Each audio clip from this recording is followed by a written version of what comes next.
Guys, let me tell you something. Mainstream media is losing. CNN is losing. MSNBC is losing. Fox News is kind of losing, right, as well. But guys, they know they're losing. They know that alt media, right, YouTube personalities like myself, radio, podcasts, all these other alternative forms of media are kicking their ass. And they are scared ishless. I'm telling you. In the conversation you're going to see that's going to happen over the next probably 3 or 4 years from mainstream media is going to center around the role of big tech in censorship. Because networks like CNN are going to try to use the Achilles heel of big tech, mainly these social media platforms like Facebook, Twitter, Snapchat, etc., TikTok. They're going to try to use the Achilles heel of these companies to pressure them into silencing alternative media. And in particular, right now, they're targeting the conservatives. That's what's happening.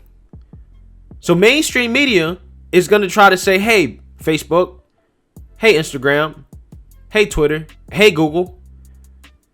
Listen, you guys might want to start censoring these alt media conservatives that we think are extremists, or else we're going to start telling people, the masses, that you guys are contributing to this problem and that you won't clean it up. Because the reality is, for these social media companies, is that their Achilles heel is the algorithm. And that's the game that's being played here, guys. It's all about the money. CNN knows that alt media like me is a threat to the money.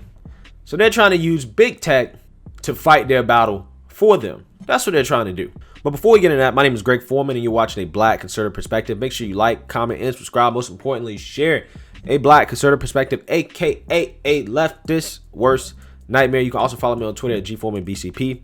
Let's get it. All right, guys. So I want you to pay attention to this interview between Brian Stelter of CNN and Alex Amos, a former Facebook insider, in which they're talking about the role of big tech and how companies like CNN want big tech to censor conservatives. Okay?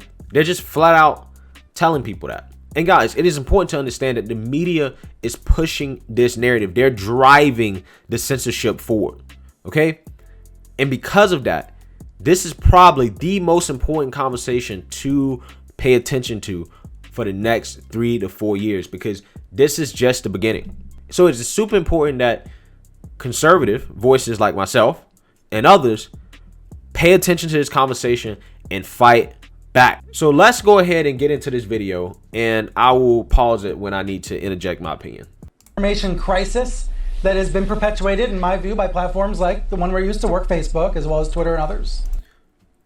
All right, so pay attention to the question here. What he's saying is that how much responsibility does platforms like Facebook and Twitter and big tech take for what is currently happening? It's a loaded question to try to frame the conversation around big tech needs to fix this. Let's talk about how you're going to do it. It's really hard because what's happening is people are able to seek out the information that makes them feel good. That is what's happening, is that people have so much choice now. They can choose what their news sources are. They can choose what influencers they want to follow. What he's talking about here is the algorithm. And this is why I said that the algorithm is the Achilles heel of big tech, particularly the social media companies. And the fact that the algorithm, at the very least, contributes, if not drives, the polarization of our political spectrum is the heart of what CNN is trying to get at here. They're trying to create the narrative that big tech is responsible for fixing this problem. And they can try to seal out anything that helps them question that. And I think that gets to a really core issue with how our freedoms as Americans and the way we've treated press freedom in the past is being abused by these actors. In that we have given a lot of leeway, both in the traditional media and on social media, to people to have a very broad range of political views. And it is now. Well, if people have a broad range of political views, what's wrong with that? Is the left not the party of diversity? But see, this is not a surprise to me because I already knew that the left was never the party of diverse opinions. They are the party of diverse skin colors, not diverse ideas. Now in the great economic interest of those individuals to become more and more radical. And I think that one of the places you can see this is on the fact that you now have competitors to Fox News on their right, OANN yes. and Newsmax, which are carried by all the major cable networks, who are... And again, you see how he's framing this? He's framing it as if it only happens on the right. Doesn't networks on the left like TYT exist because MSNBC is not left enough for the progressives? So is this same kind of extremism that you're pointing out here not happening on both sides when it comes to media? There's so many people on the left in the media. The left is backed by corporate America. The left basically owns the media for the most part because the left put cancel culture into overdrive to the point where corporations are like, well, we got to be woke to make money, and being woke makes us money, so we're going to be woke. So really, I mean, what he's talking about is a function of capitalism, and all the money is on the left. Guys, look at all these corporations backing Black Lives Matter. What corporations are backing the Proud Boys? And I know, leftists will be like, what are you doing? How can you compare Black Lives Matter to the Proud Boys? The Proud Boys are right-wing extremists, racist, neo-Nazis. However, Black Lives Matter, they're fighting for black lives. Okay? That's what the leftists would say. And I would say, take the extreme part of the Proud Boys, the most extreme Proud Boy you can find, and take the most extreme portion of BLM. How many cities has the extreme version of the Proud Boys burned down in comparison to the extreme version of Black Lives Matter? That is the counter argument that I would make. So when the left try to say, oh, no, you can't compare the two. No. What the left conveniently leaves out is that we've seen what the most extreme version of Black Lives Matter can be. And that extreme results in massive economic damage to this country. And it results in lives lost across the country. But you never see that narrative from the mainstream media because it's profitable to be woke. All that anger that's in the streets from police brutality, all that anger is used to make Nike more money, to make all these companies that push wokeness more money. That's all it is. And all these celebrities, they're just bought and paid for by the companies to push that narrative. The media pushes it. Everybody pushes that same narrative that is profitable for them. And they do that by drowning out conservative voices. That's the game. And CNN, ironically, is playing this game. They don't want to acknowledge they're playing the game, but them censoring conservative voices, like mine's, voices that they define as alt media, they think is going to help them get their audience back. However, the problem with CNN is the fact that they don't even realize that their own ish stinks. And until they realize that, they will never be able to beat alternative media like me and other people in this space. Trying to now outflank Fox on the right, because the moment Fox introduced any kind of realism into their reporting, immediately a bunch of people chose to put themselves into a sealed ecosystem. And they can do that both on cable, they can do it online. And that becomes a huge challenge of figuring out how do you bring those people back into the mainstream of fact-based reporting and try to get us all back into the same consensual reality. All right.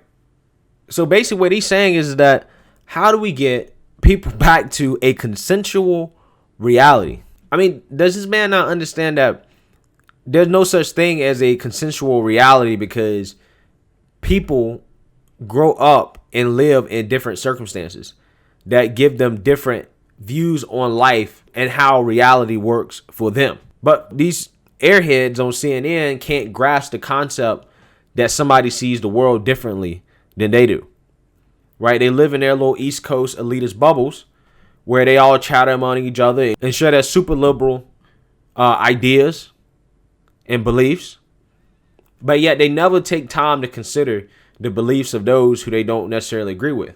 like people on the right, like, the people in the Midwest, the people in the South. What are their viewpoints? Why do they feel the way they feel? Why do they feel the need to run to a platform like Parler or to Rumble? And why is it that CNN is calling for more censorship, which ultimately is pushing them to those platforms? CNN is trying to frame this problem as something that must be solved by censoring conservative voices. And CNN knows that this just leads to a domino effect. The more censorship, the more extremism. The more extremism, the more censorship to further justify the extremism. And CNN wants it to get to the point where any kind of conservative speech is classified as extreme. That is the goal. That is how you eliminate the alt media competition. And throughout this whole interview, they're going to try their best to associate the right with being extreme. And can you? Is that possible? Seems like that's an open question. It's hard. I mean, I think we got to do a couple things. One, there needs to be an intentional work by the social media companies collaborating together to work on violent extremism in the same way they worked on ISIS. When I started at Facebook in 2015, the number one challenge from a content perspective was the abuse of social media by the Islamic State. And there was a collaboration between the tech companies and between the tech companies and law enforcement to make it impossible for them to use the internet to recruit and radicalize mostly young Muslim men at the time around the world. All right, so you hear this.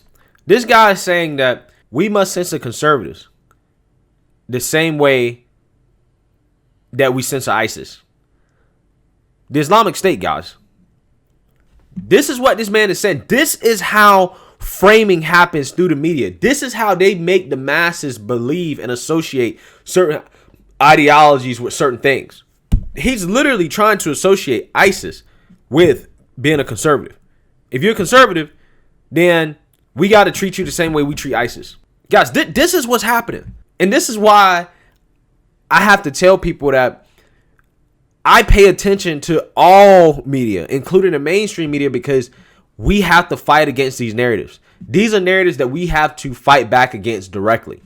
We cannot let these people freely push this narrative that the right is like ISIS, okay, to a group of people, to the masses, unobstructed, with no dissenting opinion, without trying to get our opinion into that conversation. Because that's going to leave a large amount of people to believe that any conservative voice is a dangerous threat to society. That conservatism is a dangerous threat to society. So this is why we can't just run to other platforms and say, oh no, we don't need to be on Twitter. We don't need to be on Facebook. We don't need to be on... No, we need to fight to be on those platforms, and we can still have those other alternative platforms as well. However, we need to fight to be on the mainstream platform because our voices need to be heard by other people. We need to make our opinions heard on the other side. We have to, because otherwise, look at the narrative that they're pushing, guys. You think this is going to end up good for us? This is what they want to happen.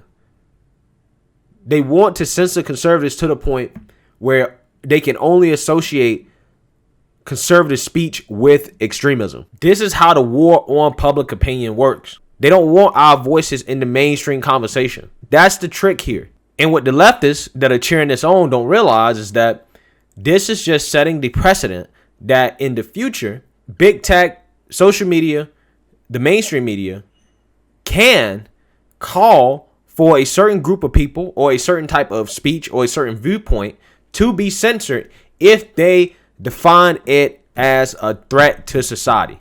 If they find it potentially harmful and dangerous to society, they can shut you up. And this is something that can be applied to both sides. But as of right now, it's mainly being applied to the right. So the left is agreeing with it, not realizing that this same weapon can and will be used on you once you fall out of favor with the money. And this is why we have to push back against censorship.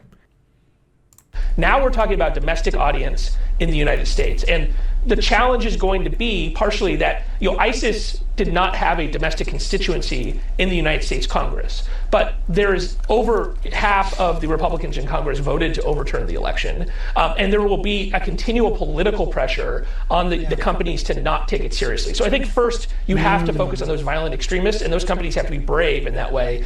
And second, we have to turn down the capability of these conservative influencers to reach these huge audiences. There are people.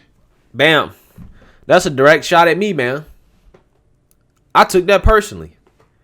We have to tone down the reach of conservative influencers.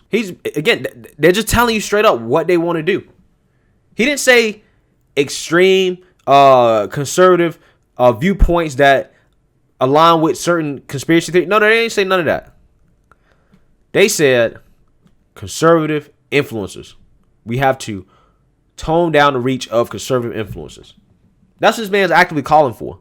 But little does he know, who's supposed to be a Facebook insider, that my reach is already turned down. So he's probably calling for more turn down of conservative reach. So they're just telling you straight up. And this is where we're at right now. So it's important that we recognize this.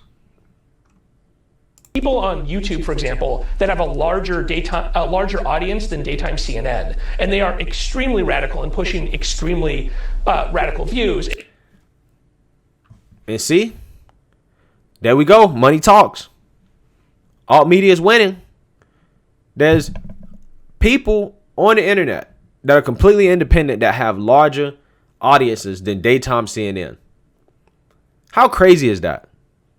That lets you know we're winning. You know why? Because we have a diversity of opinions. We allow the diversity of ideas to thrive. And CNN, on the other hand, who won't even cover the Hunter Biden story, which is embarrassing because they called it a conspiracy theory. And CNN wants to lecture alt media about fact-based reporting when that story was covered by alt media. Wasn't covered by CNN. And that was a legitimate story. The son of who is going to be a sitting president may be having some illegal business dealings with China that could possibly have influence in this country because his son was basically caught selling influence in Ukraine. This is something that it should at least be covered, and CNN decided not to cover it, but yet they're trying to lecture people about fact-based reporting. And that's why I say CNN won't acknowledge that their own ish stinks. They won't do it. The goal right now is to put responsibility on big tech and everybody else. That's what CNN is trying to do. They're trying to use big tech and these telecommunications companies to fight their battle. And so it's up to the Facebooks and YouTubes in particular to think about whether or not they want to be effectively cable networks for disinformation. And then we're going to have to figure out the OANN and Newsmax problem. Bro, the framing from this guy, I mean, listen to how he's talking about this. He's saying they're going to have to figure out, the Facebooks and the YouTubes, do they want to be cable networks for disinformation? Like, just listen to that framing, man. He's saying that, listen, if you don't carry a certain narrative, then you are a network for disinformation. If you don't push our point of view, then you are a network for disinformation. You know what? YouTube has already bought into it because they already tell you we promote most of our news stories through the mainstream news, the news that we categorize as legit, authoritative. They're already doing it. This man is calling for even more of it. And look where we're at. We already have censorship. Only thing it's done is create more extremism, which CNN knows, because that's the way they're going to try to get rid of conservative speech. That's the way they're going to try to do it. These companies have freedom of speech, but I'm not sure we need Verizon, AT&T, Comcast, and such to be bringing them into tens of millions of homes. He's calling for the telecommunication companies to cut them off, cut off conservatives. That's what he's calling for. This type of rhetoric, guys, is important. This conversation is important. This is allowing people to seek out information if they really want to, but not pushing it into their faces, I think, is where we're going to have to go here. Alex and Chris, thank you both. All right, guys, so there you have it. CNN recognizes that they are losing the battle, right? They know that alt media is a threat. So CNN has to go out of their way to try to brainwash the masses into thinking that conservatives are all extremists. All conservatives are extremists. That's how they try to get rid of their competition. Okay? So I think it's important, guys, moving forward to pay attention to this narrative. And we have to start responding directly to this narrative and fight against it, because we are in the war of public opinion. We're trying to get people to come to our side. Okay? That's how you ultimately ended up winning. So that means that we need to try our best to be a part of the conversation. You don't want to exit yourself out of the conversation, because otherwise we're doomed to be censored, to no voice. That's what's going to happen. And I'm going to try my best to make sure that my voice is heard in this conversation, and that we fight this narrative directly and take it on and dismiss this myth that conservatives are extremists. But let me know what you guys think. Make sure you like, comment, and subscribe. Most importantly, share a Black conservative perspective. Peace.